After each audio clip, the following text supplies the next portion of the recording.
everyone, and good morning. Welcome to our live feed update for April 26th. I'm your host, Taran Armstrong, and with me today is Mary. How you doing, Mary? I'm doing great. I'm excited to be back for probably my last update of the season, though. When I had heard about this gig this week, last week, I was like, "Oh my gosh, no, it can't be the end of the season. There's so many people left." And then, triple evictions and you're like, "Wow, end of the season." So, it's been a great one. It's been a fun season and I'm sad for it to end. Yes, we are coming to a close for sure here. A Tuesday today. Probably only a few more of these updates before we say goodbye to the live feeds. But for now, we are here to update you on everything that happened yesterday on the Big Brother Canada 10 live feeds. It was day 59 in the house, and there's not too much to talk about. But there is still some back and forth to discuss here, as Betty is the HOH. She nominated Josh and Jace. Then Helena won the veto. Helena is not going to use the veto today here on day 59. So we can get that out of the way. Not that we thought that she would. And that means that Helena and Kevin need to make the decision between Josh and Jace who they want to evict. And on day 58, they came to the conclusion that they would evict Josh because Josh was the bigger jury threat. Jace was easier to beat. Then they changed their minds briefly, only to come back to, no, we should evict Josh. So Kevin wakes up in the morning here on day 59 and says, all right, leaning toward evicting Josh. That's where things stand at the moment. But I can't say too much to the cameras because you got to remember what happened to Cliff Hogg. Yeah, I liked that, calling out Cliff Hogg. Uh, I have been listening, obviously, to all these updates and watching the feeds and going through Twitter. And every time Kevin and Helena change their mind, I think, yes, that's the right decision. You've convinced me again. Good job. But I gotta say, after everything that happened today, I do feel like the Josh eviction is probably the right decision, just when you look at the numbers of votes in the end. I feel like if it was me and I'm at this point, I mean, it's obviously very important to get to the end, but I think if you're at the final five and you know you're going to be at the final four, you need to be solely looking at what's going to get you the win at the very end with votes, with jury votes. Yeah, I agree. And obviously I've given my thoughts on this. I think for Helena particularly, evicting Josh is definitely the way to go. For Kevin, I can see the argument for keeping Josh. In particular, he's going to make another case today that is interesting to me that I think is somewhat valid. But I like the thing for me is the argument that Jace is better at comps. It just still doesn't ring true to me. I still just feel like if you think Jace is definitely going to be better at comps than Josh, I think you're underestimating Josh's build. I think that Josh has a physical build that will just allow him to auto win at least one of the three remaining competitions. And Jace doesn't have the build. She doesn't have the height. It's just like that's not the build that Jace has. And everything else I think is equal enough. Jace is good at balancing, which is good. She might have a leg up if there's like a stacking competition, which there usually is in like a part one of a final three HOH. But I just feel like even that, it's still like you can compete against Jace in that. Like she might be good at it, but you can still beat her at that. If there's a competition that favors Josh's just stature, like there's nothing you can do. You're dead. Yeah. It's also interesting because when looking at the jury votes, at least when I've thought about them and heard you talk about them, it seems like it's a season where there's so many that seem pretty obviously locked in. There's a couple that could go one way or another, but normally my opinion is like you should always play the game, especially at the end, confidently that you're the best player. Whether or not that's the case, just be confident in your own game so that when you get to the end, you can really, really sell your scenario, why you should win. And I don't hear anyone really thinking about that a whole lot. It's more like, okay, based on the relationship I had with the people in the house, where's the vote going to go? And they have such little time to sell it, so that makes sense. But it just seems a little different than normal. Normally, I'm used to looking at the jury votes and saying, well, if this happens, they could sway it this way, and if this happens. But right now, it seems like no matter how the competitions shake out, it still seems like a lot of the jury votes are pretty locked in. Yeah, and I do think that Josh is a bigger jury threat than Jace. I think they were correct in that determination, but we will see where things go. So in the morning here, Kevin leaning toward evicting Josh. Betty talks to Helena after the veto ceremony and says, "Hey, Helena, you ever thought like Kevin's like a mastermind or anything? You pretended like you didn't know the game. Okay, here's my theory, Helena. I think that Kevin is secretly a teacher." What? Oh my gosh, mind blown. What? Exactly. Yeah, they have a whole conversation and Betty's like, "Oh, I've been thinking about this forever. I have so many points Yeah, about this." this was part of her like dropping knowledge on Josh about Kevin like a few days ago, that she really thinks he's a teacher because teachers marry teachers. And he knows all of the kids' songs. Like everyone knows about the classic kids song. Damn it, where is it? You got this. Come on. There's too many clips, Mary. It's something about hot tub boy in the too winter. many clips. I have no idea where Winter Baby is. Winter baby. I'm a winter baby in the winter. That kid song. It's my favorite kid song. I've got to organize these. There's too Yeah. many. Yeah, you tried. Yeah, there's that. No, I gotta say, I know a lot of teachers. I don't know very many that are married to teachers, but maybe it's different in Canada. I had two teachers in high school that were married to each other. Oh, ooh, Yeah. seems like hall drama. Not really. Not really. Okay. Yeah.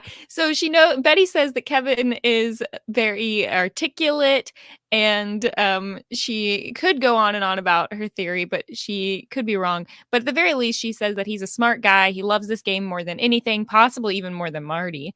And that he knows a lot. Obviously, they figured out that he maybe was lying at the beginning about not knowing about the game. And so yeah, they're talking a lot about that. Helena's like, "Oh well, it'll be so interesting. I'll definitely text you when I find out the answer to that after the game."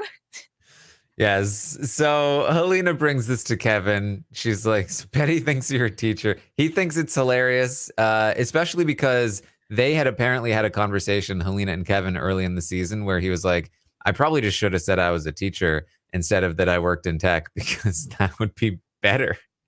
Like, that's a better story. He's like, why would I pretend I'm not an English teacher? That's such a lovely job. Yeah, who was it that was in one of the last several seasons of Big Brother US that came in and decided not to tell everyone they were a teacher, and everyone was like, "Why?" Was that Summer of Steve? It was somebody. Somebody was like, "I don't want to It definitely happened at some point, but I don't remember who it was. Do you think that this was a big deal? There was a lot of Twitter discourse about this, about whether or not Helena should have gone to Kevin and told what Betty thought about him, both being a teacher and being smart. Do you think that mattered at all? A lot of people were like, "Oh, Helena should keep this information to herself." So I just didn't know if that mattered. No, I mean, well, what's the who cares?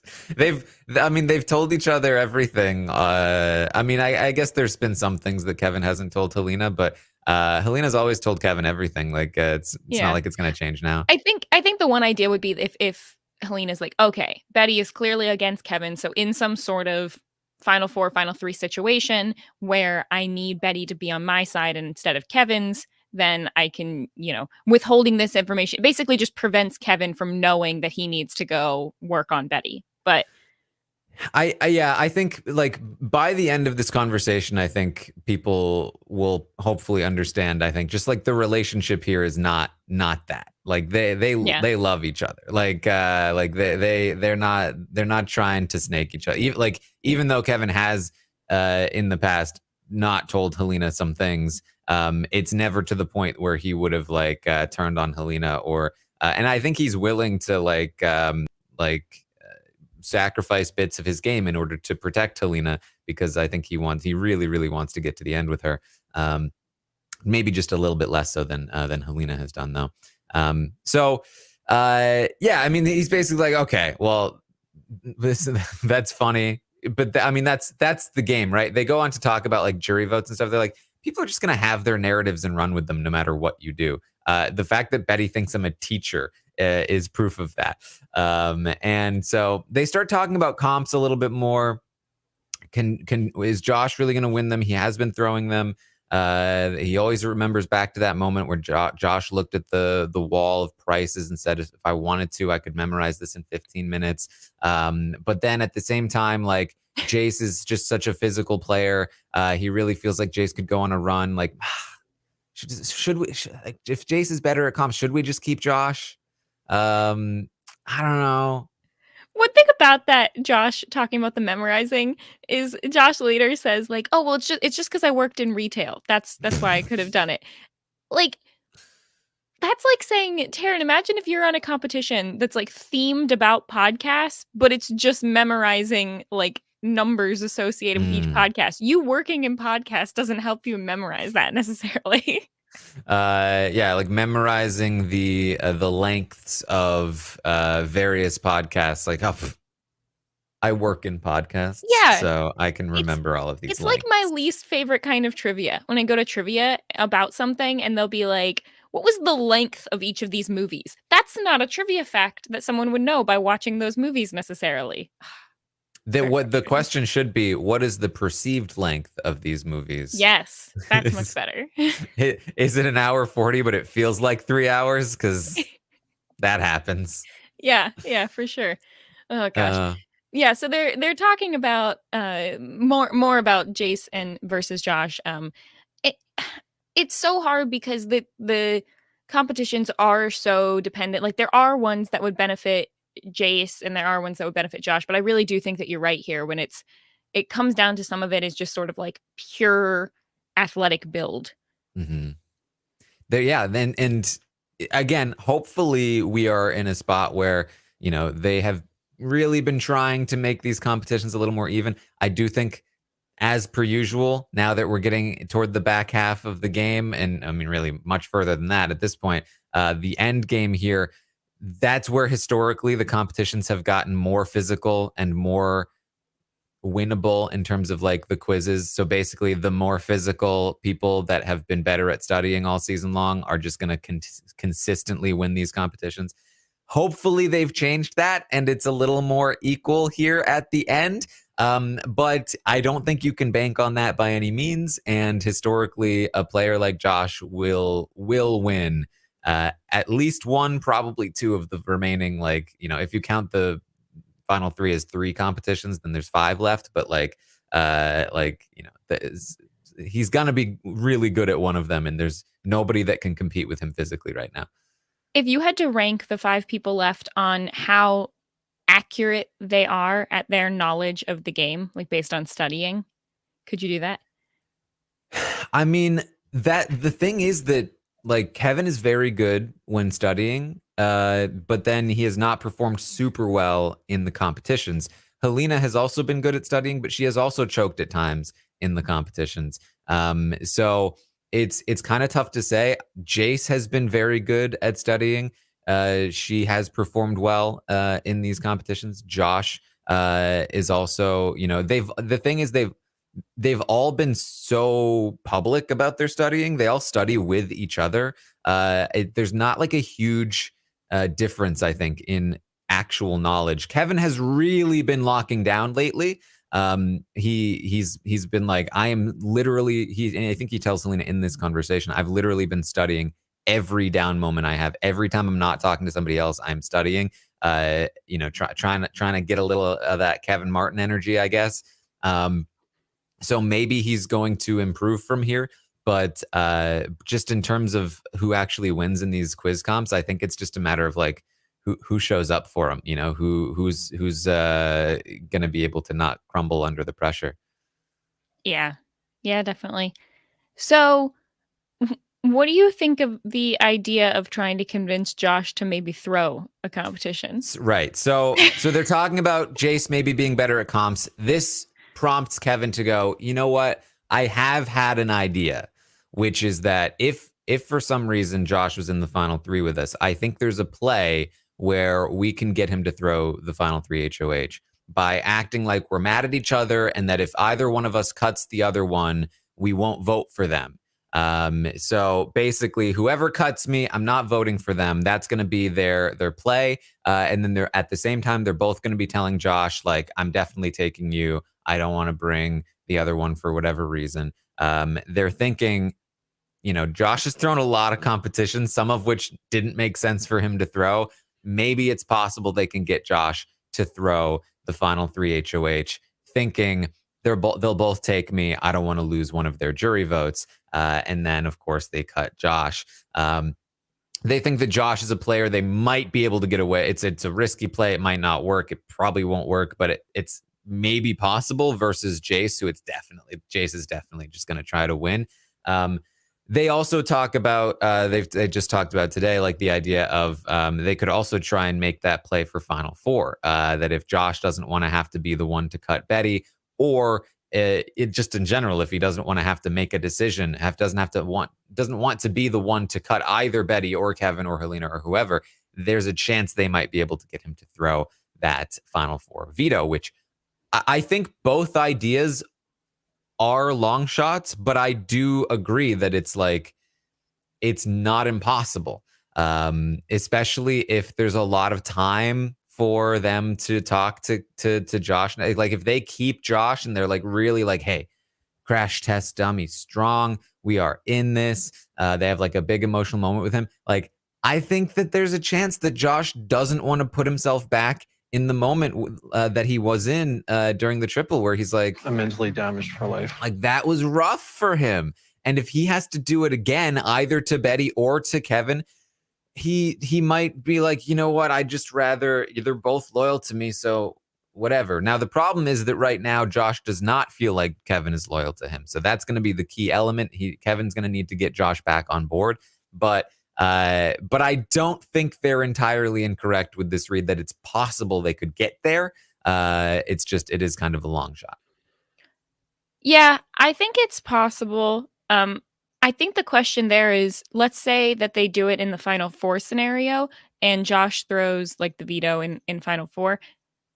Does it benefit them then to take out Josh though? I'm not sure how that really helps, because I feel like at that point, like Betty, I don't know. I would feel probably more comfortable than continuing with Josh to the final three. The only problem is I don't think you're going to convince him to throw it twice. I mean, maybe you would, but not if you'd have to be upfront with him that you were getting rid of Betty then at that point at the Final Four. Yeah, and he'd have to be on board with that. Like, I think the idea of him throwing the final three HOH is such a long shot that if I'm choosing between Josh and Betty, I think I have to evict Josh. I think that you have a better chance of beating Betty in the end than I think you have a better chance of beating Betty in the end than you have of beating Josh. Especially if like Betty didn't win at the Final Four. And I really think that the fact that Betty nominated Jace and Josh and left Kevin and Helena off the block is really going to hurt Betty's chances if she's up against Kevin or Helena, because she's going to look like they used her. And they're not going to have Betty hasn't told Jace about her Kevin suspicions, right? So if Jace goes to the jury this week, not knowing that Betty's onto Kevin, then I think they're all going to be like, wow, Betty got completely snowed by Kevin. And they're not going to find out anything different until the person who gets evicted at 4 comes in at the round table.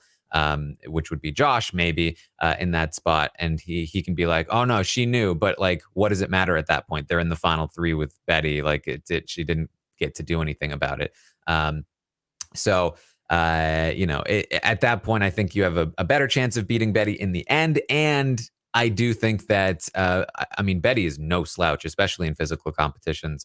But it's like, at least with Betty, you can compete with Betty in certain competitions. But with Josh, there are some competitions you just will flat out lose if you're up against him. So I would rather compete against Betty in the final three HOH. Yeah, and I think I'd probably also, if you're looking for either Helena or Kevin to go to the end with either Josh or Betty, like to be against them in a jury vote, I think there's something to be said for going against the person who played a way more different game than you, because at least you have completely different talking points. Mhm. Like, it's one thing if Kevin and Helena go together, that's okay because they've been working so tightly together. It's kind of anyone's game at that point. But like, since Josh is like a sort of distant three in that group of three, but has a similar game, then it's going to be a lot more based on emotional connections, probably. Whereas if you go against Betty, you can at least argue completely different points. Yeah. So Helena says, you know what? I think you might be right about that. I think there's a chance we could pitch that. So I don't know. Maybe should we just keep Josh? Should we evict Jace? Is that what we should do? And Helena says, yeah, that's what I'm thinking too.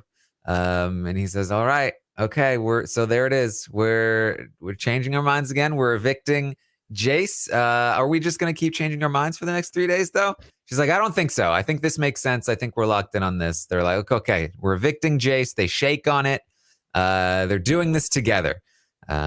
She says she loves him, and it's not like a phrase she throws around lightly. And she was surprised that she even felt that way and that she wanted to say it, but she does. She loves him. She wants to tie rakiri. I don't know exactly how to pronounce it, but it's a string that you tie around your brother's wrist, essentially. It's a little thing that she wants to do from. Then you give him like sweets or something, and then he gives her money. Yeah. And And it's she said, but I don't expect money from you. yes, like maybe like 100K or something. But that's yeah. But it was a very sweet moment. She clearly, like, they feel very strongly about the relationship. Kevin says, I love you, you're my friend for life, let's do this. They really want to make it to the end together, and this is why it's like, of course she's going to tell him about the Betty thing. Like they like any information that could be useful to the decision being made this week or future weeks to get them both to the end. She wants both of their heads in on it. Yeah. I really liked this moment talking about the tying the string around. Like, it's a great representation of her culture, and it was a really, really sweet moment in general as well. Uh I'm glad that she's been integrating that into the show. I know it's not like necessarily intentional, or intentional is not the right word. I know it's not necessarily like, hey, I'm going to do this in order for it to be on, on the show, Mhm. but I think it's really great that people are able to see it anyway. In terms of the locking in on the Josh, I don't know. Part of me wants them to just to change their mind again. I don't know. They said that they're more locked in, but I would hope that there would be a possibility that they could, but I'm not super confident that they're going to seriously flip back again. I'm not sure what would need to change. Probably Josh or Betty letting it slip really how close they are at this point, something around there. Yeah, I think there are two things. One is that, again, I think it's pretty clearly better for Helena if Josh leaves. And there's a chance she still recognizes that. We'll talk about that in just a little bit. So she may come back around with one more attempt. But again, historically, that has just not been how the relationship works. She's not been the one to really make the decisions between her and Kevin, as even just this week. Like, when they've been changing their minds back and forth, it's been Kevin saying, I think we should evict Josh. Wait, no, I think we should evict Jace. Wait, no, I think we should evict Josh. And then again, wait, no, I think we should evict Jace. And she's pretty much just been like, yes, I agree with every twist and turn here.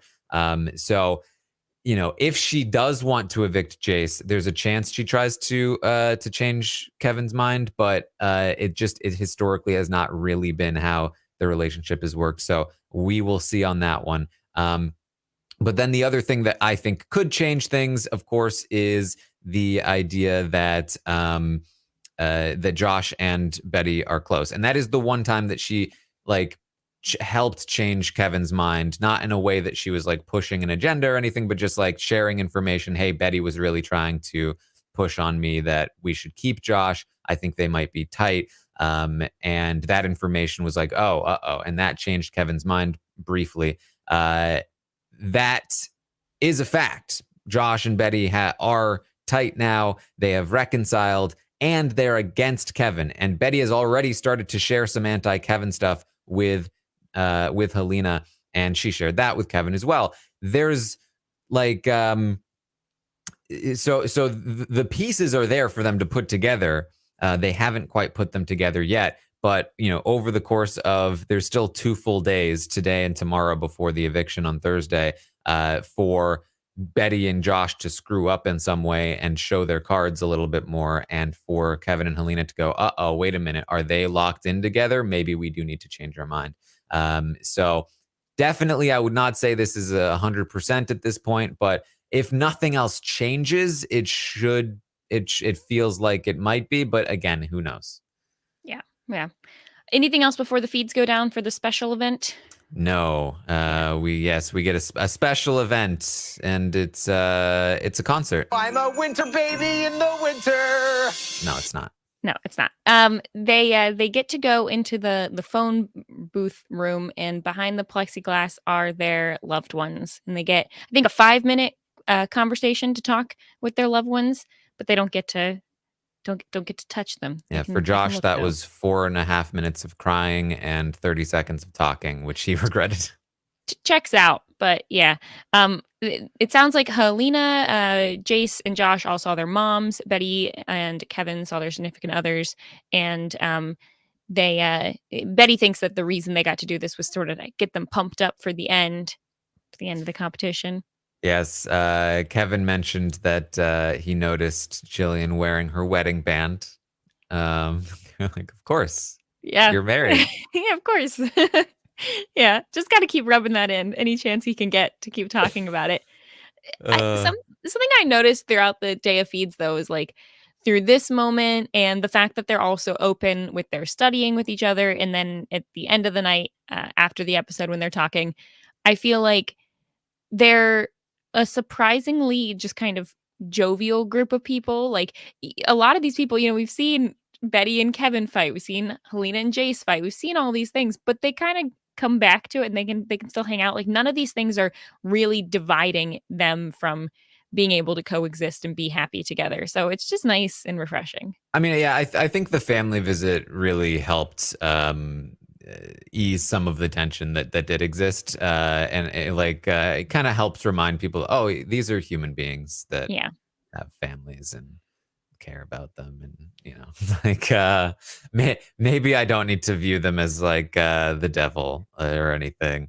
So really, the only other thing again that could theoretically be something is that now Kevin talks to Jace. It's whatever. He talks about tying the vote. He's being weird. Helena talks to Jace, and she lets Jace know that she does kind of feel like Kevin and Betty are leaning toward wanting Josh to stay. That's what Jace thinks already. And she says, look, if Kevin and Betty are going to vote to keep Josh, like I can't vote against that. I'm going to have to vote you out. Jace understands. I don't like this from Betty. From Helena. I think that I think that what she's trying to do is it's the same thing that she did before. It's like, well, if Kevin decides to go this way, then I've got to, and I get that she's trying to be like, I'm on your side, so feel good about me. But I think she's just continually sending a message that's giving away the agency she has in the game. And if Jace goes to the jury saying, yeah, Helena really wanted to keep me because I'm better for Helena's game, but she couldn't because Kevin wanted to go the other way, it's like, Yeah, I don't like this. I feel like the way you need to play this, if you want to remain tight with Jace but actively vote her out, is it's sort of the opposite. It's better to talk to someone like Jace and say, like, I want to keep you. I want to keep you. I'll talk to Kevin. I'll see if I can convince him or whatever. And then act like, you know what? Nope, sorry, it's not better for my game, but I still like you. Because then at the very least, when Jace goes to the jury, she's gonna be like, yeah, Helena wanted to keep me, but then changed her mind, and she took Kevin's vote with her. Like, it just changed the narrative. Jace doesn't. It's you get to create whatever it is. It doesn't have to be the truth. Even if the truth is that Helena is gonna go with whatever Kevin decides, whether or not Helena thinks that's her best move or not, it doesn't matter. You don't need to tell Jace that. Tell Jace whatever you want. Because Yeah. I think at this point it's better. You guys you've already fought, you've already made up, whatever. But it's better at the end of the game to have someone feel betrayed by you but still vote for you in the end because they think you were a better player than feel like you liked them but not vote for you. I agree. I just I worry because I think this is exactly the like. I mean, I've been saying for the last few days, like, it's fine for Helena to go to the end with Kevin as long as she is working the jury properly and making sure that she can get credit over Kevin for some of the things that they've done. And I don't think this is the way to do that. She says she'll keep trying though. Jace, she says, Jace, you should talk to Kevin more. Jace says she thinks Josh and Betty will keep Kevin over Helena at the final four. She thinks they've got a final three, and that it is definitively better for Helena's game if Jace stays, which, the final three part isn't true, but for the most part, that is true. Like, it is better for Helena if Jace stays. That's how Jace sees it at the very least, and that's, again, Jace is going to go to the jury house like, yeah, well, I was better for Helena's game. I was going to take Helena to the final too, but Helena's not running the game, unfortunately. And so, but a key element to this conversation also is that, of course, Helena, at the very least, is playing up the idea of, I do want you to stay. Kevin doesn't. So you should talk more to Kevin to convince him. Perhaps there's some truth to this, and Helena does want Jace to stay. And again, there might be some more arguments that she can make at some point in the future. But, we'll see. Yeah, I mean, I do think that would be best for Helena. I think almost all of the reasons why it might be better for Josh to stay almost only benefit Kevin and kind of don't benefit either of them. So this wouldn't be bad. I hope Jace takes that advice and goes and talks to Kevin, but not for the rest of the evening that we see, at least. Yeah, that's pretty much what we have for the day. Things are starting to slow down here. There's, obviously the back and forth between Kevin and Helena about who they want to keep, but for the most part, we are really winding down. As there's not much else to talk about for the house guests. Josh still not cooking enough to entertain us here on the live. I don't know why he now he knows about the live. He's still not cooking a bunch. Josh Still not cooking. I know. I mean, where else am I going to get my entertainment except for watching Josh cook? Yeah. All right. Anything else you wanted to bring up, Mary? No, not really. They hypothesize what might be behind the red door with the countdown number, but other than that, that's it.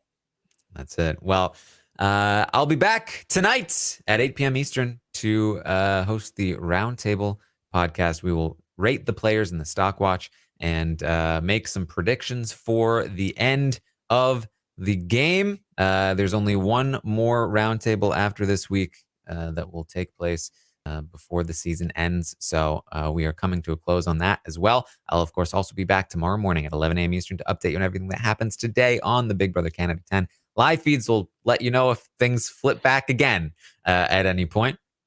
And you can find me on Twitch, twitch.tv/Taran Armstrong, watching these episodes live with you and also playing some games and doing some other fun things. And you can find me on Twitter at Armstrong Taran. Check out The Taran Show. Mary, where can people find you?